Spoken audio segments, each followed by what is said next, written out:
Welcome aboard Rocket Ship, the platform with the most relevant content for competitive examinations. This is Rocket Ship IAS Lab, and we would continue with our series on answer writing for general studies papers of civil service main examination. We take up a question that you might come across in GS paper 3. Let us read out the question. After a thaw, since the turn of the 21st century, there is a fear of the nuclear arms race heating up again. What are the new challenges that might accompany this phase of nuclearization, and discuss India's positions on nuclear weapons? So the question has two main parts. In the first part, you have to talk about the new phase of nuclearization, the new nuclear arms race, and what are the challenges that it would bring. In the second part, you have to talk about India's mostly consistent positions about the nuclear weapons. So, how we introduce our answer?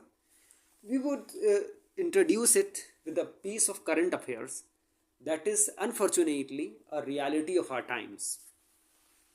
In January 2023, the doomsday clock, which is devised by scientists like Robert J. Oppenheimer, Albert Einstein, and others, moved just 90 seconds away from midnight, symbolizing how close the world has reached to a possible cataclysm.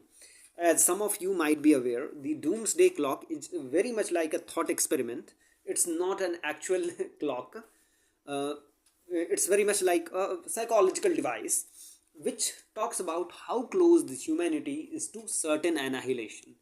And unfortunately, in the year 2023, the hand of this nuclear clock had to be moved just 90 seconds away from the doom that is represented by the midnight hour. This is mostly because of the fear of the nuclear arms race heating, apart from the other possibilities, other existential threats that the that the doomsday clock actually accounts for. So it is the nuclear threat that is raising its hydra head after a lull since the end of the Cold War. You are mostly aware that with the end of the Cold War, the major nuclear arms race had ended. But unfortunately, in these recent years, in these recent days, there is again a fear that the nuclear arms race would again take place. With Russo-Ukraine war, which started in February 2022 and continues, and the West Asia crisis that set off in October 2023.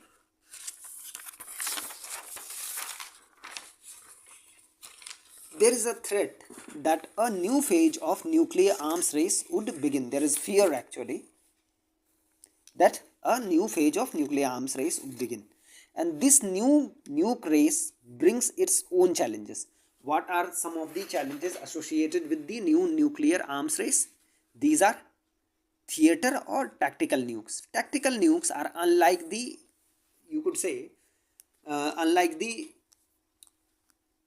strategic nukes, which are mostly used against, for an example, against a population center or an industrial center. The tactical nukes are to be used in the actual battlefield. They are to be used in war fighting, and you can well understand, because they have to be used on the actual battlefront, there is this fear that they won't give you much prior warning. That would be catastrophic.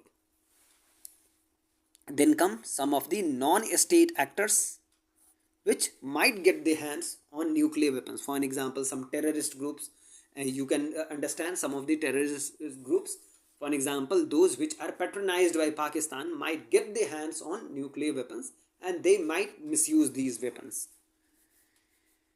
Then there is this concept of nuclear domino effect.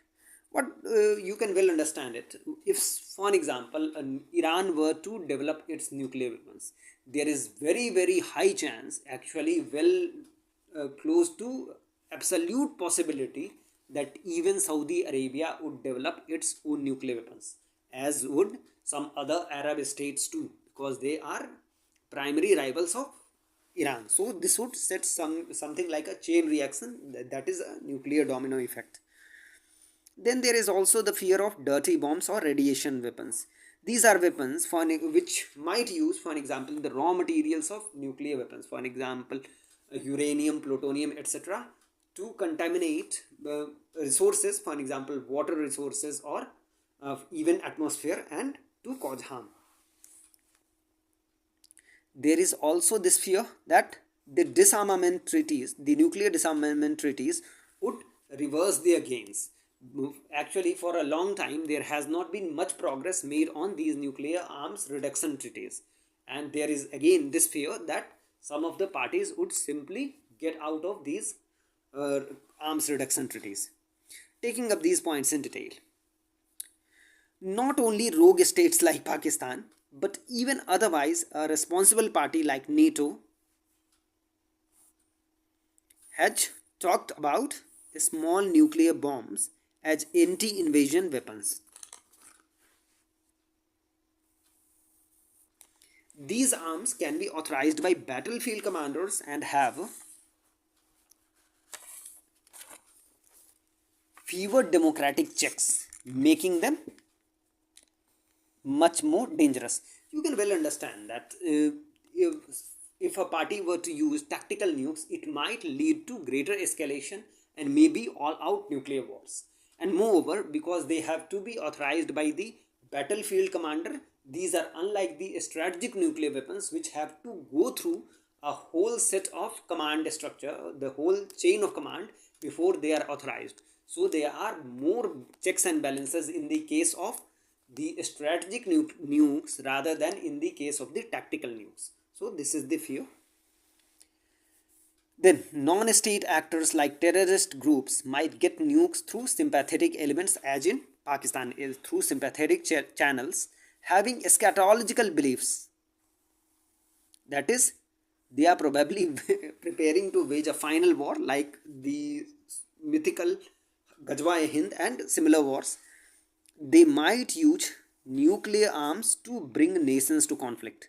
Some of the terrorist elements might want to exploit this, you could say, hatred between India and Pakistan. They might use nukes against India, and you can well understand how India would respond. They might also use dirty weapons or radiation weapons to contaminate vital resources as terror tactics. Actually, it won't be necessary for a terrorist group, for an example, to use technologically advanced nuclear weapons. They might instead go for radiation weapons, for an example, using uranium. They might pilfer, they might steal some uranium from here and there, some plutonium from here and there, and they might use it to contaminate vital resources, for an example, water sources, or like even air or atmosphere itself, and cause much harm. Moreover, most experts fear a domino effect if one power were to unilaterally nuclearize. This would force their main rivals to go down the nuclear path. An example being, the Arab states would certainly consider this option if Iran got nuclear weapons. There are already murmurs to nuclearize in South Korea and Japan to counter North Korean nukes. So there is a fear that it would set, no pun intended, a chain reaction if one power were to nuclearize. Then, either from complacency or political bickering, arms control treaties have got into a phase of suspended animation. What we are essentially meaning that while they are still technically in force, there has not been much progress on them, and in fact some of the political leaders, for example the recent US President-elect Mr. Donald Trump, otherwise a friend of India, he has talked of taking United States out of these strategic arms reduction treaties, for example the New START treaty, or for the nuclear weapons reduction treaties, all those treaties. So there is fear that all the progress that has been made on nuclear arms disarmament through these treaties would come to a naught. It would be reversed. And in both Russia and US, the new strategic arms reduction treaty is being questioned. Moreover, India's questions on the comprehensive test ban treaty have gone answered. We would shortly discuss what has been India's position on the CTBT. Now, we have already talked about what are some of the issues that are raised by the new nuclear arms race. Now, we would talk about India's position on nuclear weapons. India as an original votary of all-out nuclear disarmament has a well-articulated position on nuclear weapons. You might add here, if space and time permits, that in the year 1988, India's then Prime Minister, the assassinated leader Mr. Rajiv Gandhi, had talked about all-out nuclear disarmament. India's position has been that while it understands that nuclear weapons have become a reality, but the world powers should still go towards complete, or at least practically complete, nuclear disarmament. That has not happened. Now, anyway, what has been India's position? India is committed to nuclear disarmament, as we were just talking about. 1988, Rajiv ji.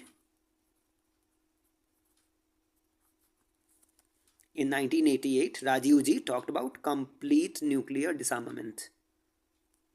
Now, India is committed to nuclear disarmament on a reciprocal basis. But India has again refined its position, and it says that while it's open to nuclearly disarm, it also wants other powers to denuclearize. This has been India's position, that we would act on a reciprocal basis. India talks of ending nuclear apartheid, where developed nations and China hypocritically hold on to nukes but want others to junk them. This has been India's main contention with the CTBT, that is the Comprehensive Test Ban Treaty, that the CTBT allows some powers, some nuclear have powers, to deny other powers place in the on the nuclear table. So this has been India's main position, and again you can well understand this is a very, very hypocritical stand that has been taken by the mostly developed countries as well as China. Then India has the policy of no first use, that it won't use nuclear weapons first. But again, India has again articulated its position and says that we would respond massively against use of nuclear weapons on any Indian interest. If nuclear weapons were used, India would respond with massive, you could say, retaliation.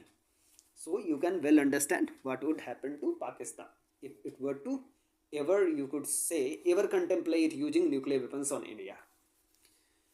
So this was all about the question today. We would bring to you another question in a few days as usual. We wish you all the best. Thank you.